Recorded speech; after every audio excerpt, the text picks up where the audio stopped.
היי, מה קורה חברים? היום אנחנו נדבר על השלבים של הבינה מלאכותית ואיך היא הולכת להשפיע עלינו וכל מיני. המטרה של הפרק הזה בעצם להראות איפה אנחנו נמצאים, לאיפה אנחנו הולכים להגיע, ואני חושב שזה מאוד מעניין. אתם תראו את ההתפתחות, ואני חושב שקורית פה עכשיו מהפכה, והגיע הזמן שגם אנחנו נהיה חלק ממנה. ויש לי פה נקודה שאני רשמתי אותה, זה שאנחנו עוד מעט בנקודת האל חזור. אני אסביר מה זה אומר בהמשך ליותר פירוט, אבל בעיקרון אנחנו עוד מעט מגיעים לנקודה שבה כבר לא יהיה מאיפה לחזור. זה כמו המהפכה התעשייתית, שברגע שהמכונות התקיימו והם המשיכו לגדול והם נכנסו לתוך המפעלים עצמם, משם כבר אתה לא תעצור, אין אפשרות לעצור את זה, וזה יתקדם, והיום אנחנו מכירים את העולם בעקבות הדברים האלה, ואנחנו מגיעים. רק שפה הטוויסט שזה AI, וזה קורה יותר מהר ממה שאנחנו חושבים. זה כבר קרה, אבל פשוט אנחנו לא מצליחים להבין את זה. וזהו, והיום אני רוצה לדבר איתכם על השלבים של הבינה המלאכותית, ואיפה אנחנו מתקדמים, איפה אנחנו נמצאים עכשיו, ומה יהיה. טוב, אז השלבים של הבינה המלאכותית, מהרמה הפשוטה ביותר עד לסופר אינטליג'נט. נתחיל מהרמה באמת בינונית, שנמצאת כבר עכשיו בכל בית, בכל מקום. בעצם בינה מלאכותית ברמה הפשוטה ביותר. את זה אפשר להסתכל על זה כמו שעון. יש לכם שעון בבית, השעון הזה הוא יכול להיות דיגיטלי, ובעצם השעון עצמו יודע מה השעות, כתוב לו הוראות מדויקות מה הוא צריך לעשות, אחרי שכל פעם שהמחוג זז ימינה לכיוון השעון בעצם, אז כל פעם עליו לעשות איזו משימה מסוימת, איזו פעולה מסוימת. הוא לא חושב, הוא לא עושה איזה משהו מיוחד, הוא לא יוצא מכתרו, הוא פשוט עושה את העבודה שלו. נגיד והגדרתם שעון מעורר לשעה 7, הוא יודע שבשעה 7 הוא צריך פשוט לצלצל ברמה הפשוטה ביותר. אין פה איזה משחק, וכל הבינה המלאכותית ברמה באמת הפשוטה ביותר. כל דבר כזה נמצא כמעט בכל דבר חכם. אם תיקחו את המיקרוגל שלכם או את המזגן שלכם, או כל דבר שקשור למשימות קטנות, או דלת בקניון שנפתחת, איזה מובטח שאתם פשוט באים עם זה השש אדם, וזהו, זו המשימה שלה. באמת משימות פשוטות, וזהו. עכשיו, בין הבינה המלאכותית ברמה הפשוטה ביותר לבין הבינה המלאכותית צרה והבנה, יש עוד שלבים. זה יותר, בוא נגיד ככה, זה יותר קרוב לבינה מלאכותית צרה מאשר לבינה מלאכותית ברמה פשוטה, ואני אסביר. זה כמו מכשירים, או סליחה, כמו תוכנות או למידת מכונה, כמו בעצם נטפליקס, המערכת שהיא פועלת עליה.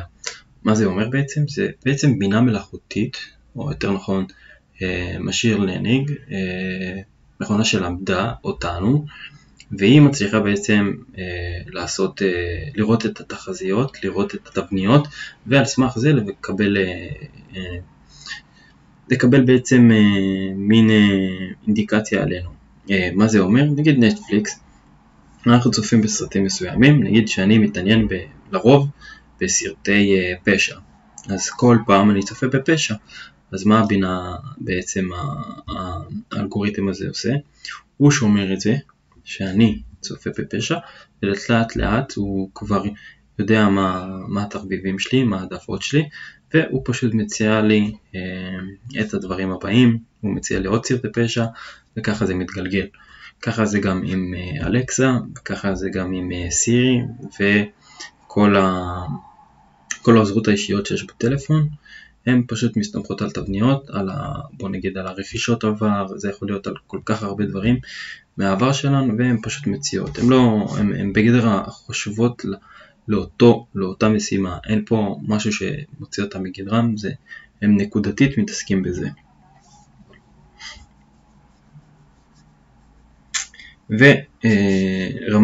ורמה אחר כך בבינה מלאכותית, פה אנחנו נכנסים בעצם לבינה מלאכותית הצרה.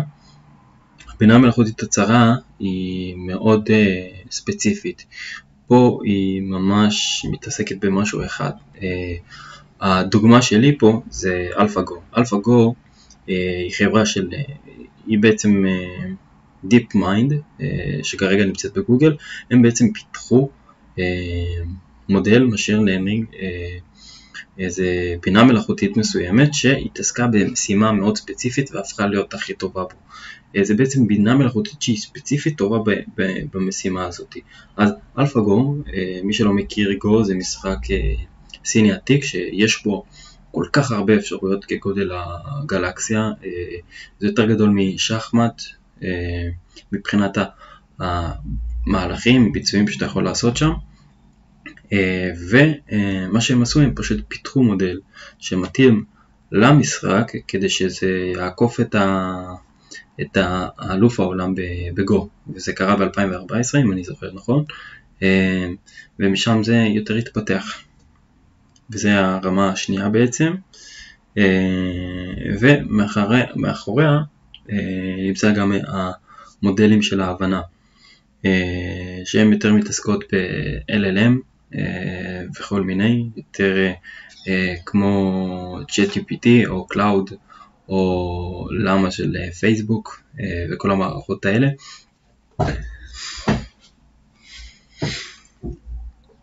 הם בעצם מתעסקות בסיוע תבניות, הן גם פועלות על העניין הזה של משימה אחת ספציפית, הן משתמשות במודלי שפה, הן מבינות רק שפה, אבל הן יכולות לעשות שלל משימות, ומה שמיוחד בהן זה שהן מבינות, הן עושות מין הבנה מסוימת. אם ניתן להם משימה, אז הם יקחו את זה, יפרקו את זה, ויגיעו לתשובה מסוימת. הם פשוט בינה מלאכותית צרה, אבל פשוט עם יכולת הבנה, עם יכולת לפרק, עם יכולת להבין את הקונטקסט, להבין את מה אנחנו מדברים עליו, ובעצם לתת לנו תשובה יותר טובה ויותר מרצה, נגיד את זה ככה. השלב שאנחנו מתקדמים אליו, השלב הבא הוא בעצם AGI, שזה בעיניי כרגע התחום שאני מתעסק בו, ואני רוצה להתעסק בו, ואני חושב שהוא יגיע בזמן הקרוב. AGI זה בעצם Artificial General Intelligence, שזה בעצם בינה מלאכותית כללית. מה זה אומר? אז אם אמרתי ש-LLM זה בינה צרה, שהיא מאוד חכמה ויכולה להבין דברים, אז תדמיינו שבינה מלאכותית כללית, המשמעות שלה זה שהיא לא רק היא לא רק תבין את הצורת, למשל LLM כמו ChatGPT, היא לא רק תעשה את המשימות האלה, אלא היא גם תוכל לייצר תמונות, שזה משהו שהוא לא בנוי על LLM, אלא היא תוכל לעשות את שלל המשימות. אני אסביר את זה ביותר פשוט. AGI יכול גם להשתלט על המחשב, לעשות בשבילנו משימות נגיד, אם אני אבקש ממנו לתת לי, לא יודע, לרשום לי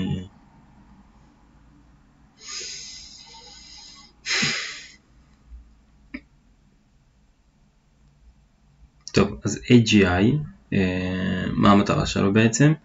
המטרה שלו זה לעשות לנו את כלל המשימות שבניגוד לבינה מלאכותית צרה, שהיא בעצם טובה במשימה אחת, נגיד LLM, שזה בעצם נגיד ChatGPT או Cloud, שהן מתמקדות במשימה אחת ספציפית. ויש לנו את AGI. AGI נועד לעשות את כלל המשימות, הוא ברמה המוחית שלו, ברמה האינטליגנטית שלו, הוא ברמה שלנו, הוא יכול לעשות כל משימה של כל בן אדם ברמה האינטליגנטית הכללית שלנו, הוא יכול לבצע כל משימה של עובד, לא כזה בעיה, זה בעצם הוא יכול להיות מתכנת, הוא לא רק יבין תכנות, הוא גם יבין את השפה שלנו, הוא לא רק יעשה בשביל משימות, נגיד כמו תתכנן לי טיול, והוא גם יקנה, הוא גם יעשה את כל הפעולות האלה, מה שכרגע LLM, נגיד ChatGPT לא יכול לעשות.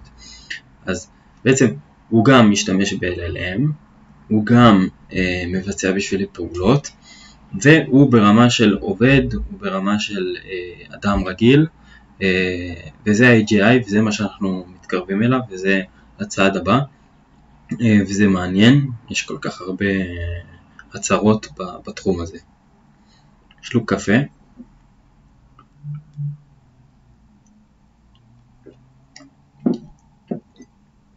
טוב, השלב הבא זה בעצם הממציאים, שהם המעניינים ביותר.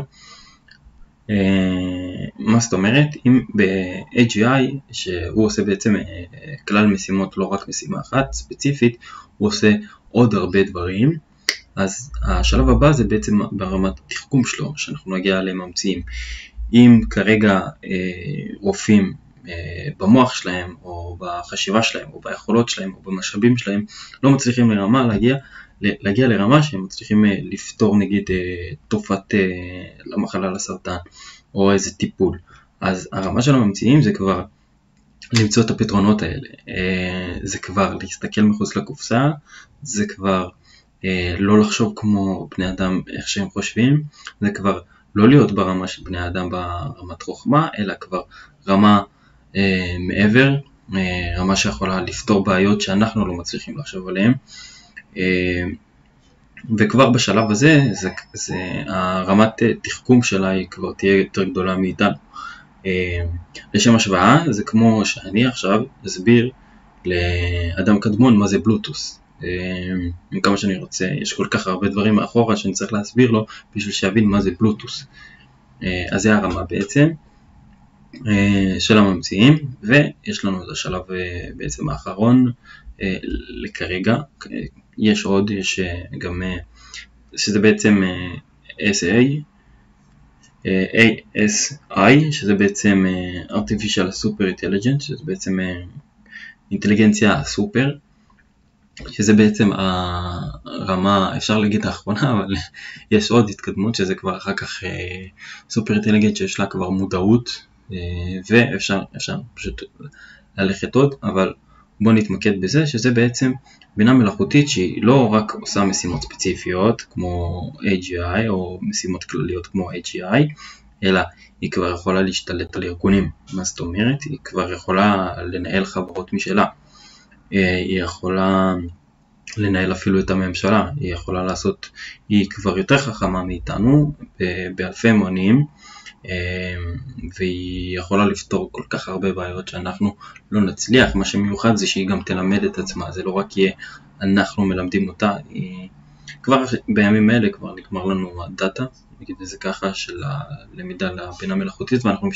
וכאילו הרצון זה ללכת לכיוון של דאטה סינתטי, שזה בעצם בינה מלאכותית מלמדת בינה מלאכותית, אבל עזבו את זה, זה נושא אחר. אז ה-ASI בעצם הוא השלב האחרון, ששם כבר ההתפתחות תהיה מדהימה, ואי אפשר כבר לתאר מה יקרה ומה הולך להיות. אז זה השלבים, ונמשיך הלאה.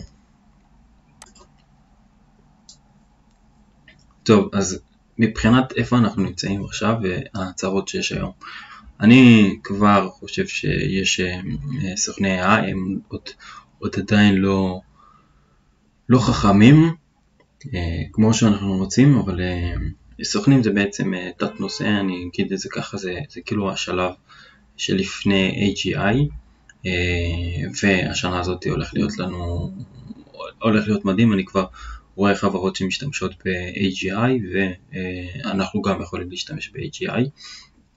אז פה ההצהרה הזאת שכאן היא שם של סם אלטמן, שמצהיר שהם בעצם יודעים כבר עכשיו, רואים את המסלול של הבנייה של ה-AGI, של של Artificial General Intelligence, שהם רואים את הדרך, והוא אומר שזה כבר יכול להגיע בשנה הזאת בעצם. וזה יהיה מעניין לראות את זה, אני לא יודע לאיפה הכיוון הזה ילך.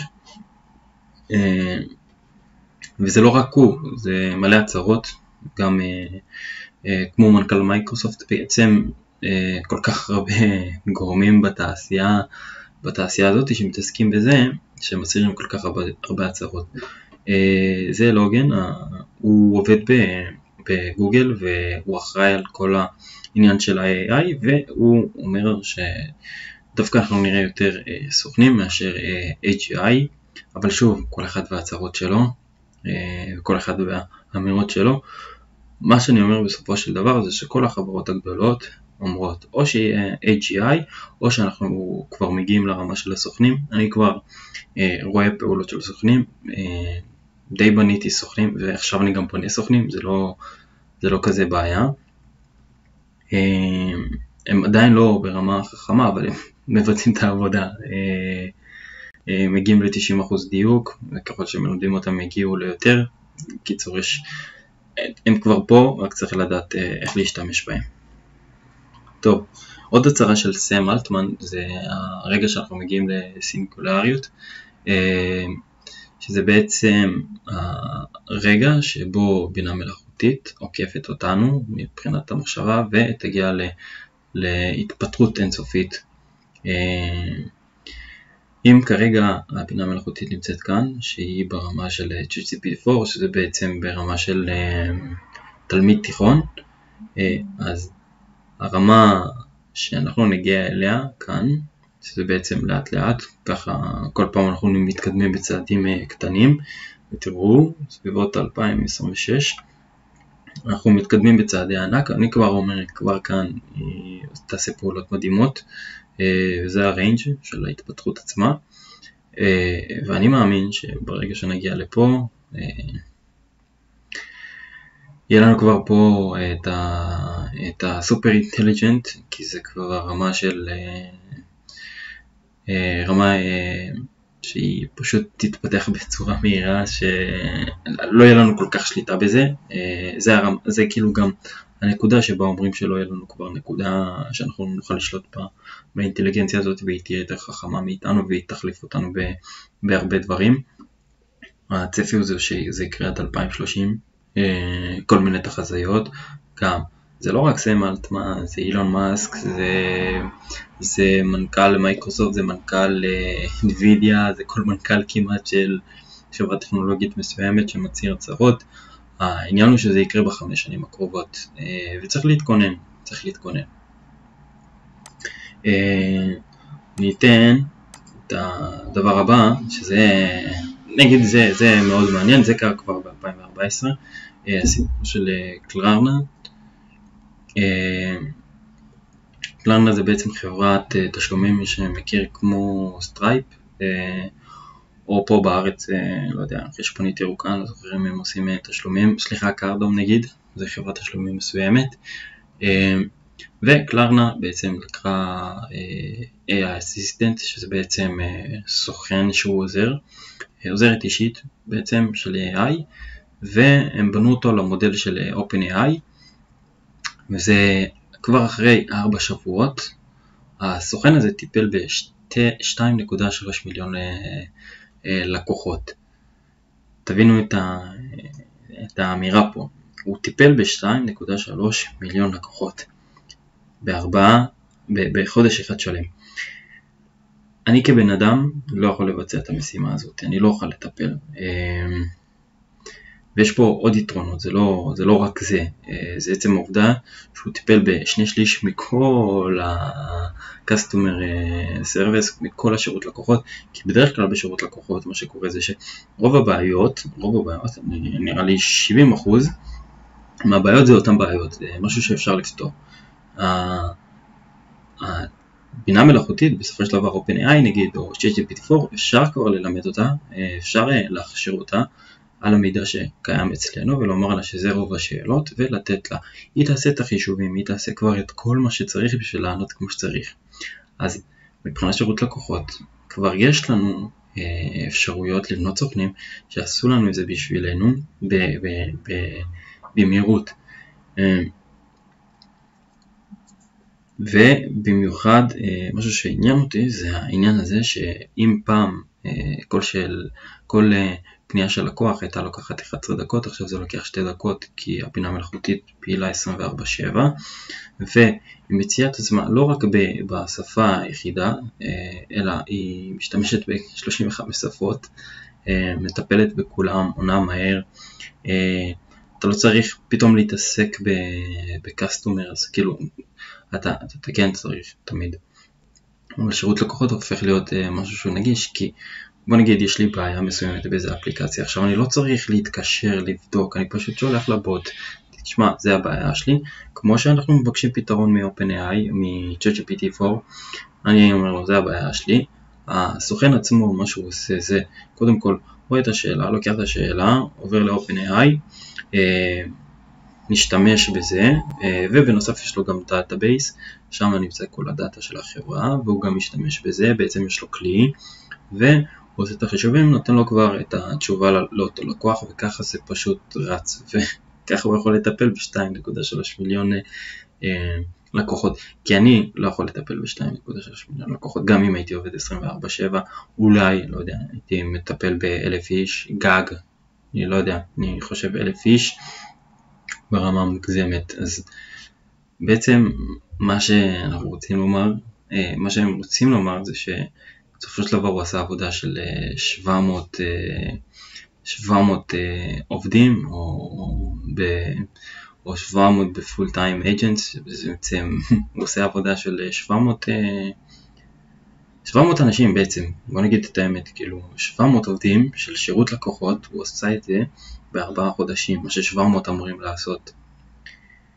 תגידו שזה לא מדהים.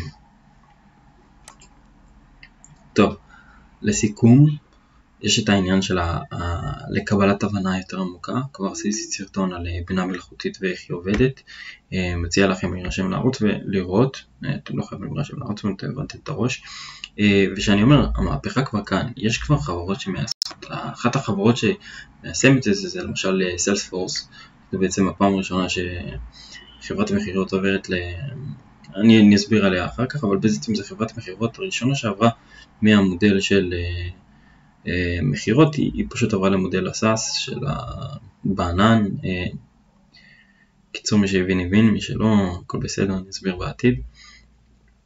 חברות שמיישמות בכל מקום, ראינו את זה בקלרנה, ראינו את זה בסיילספורס, ויש כל כך הרבה.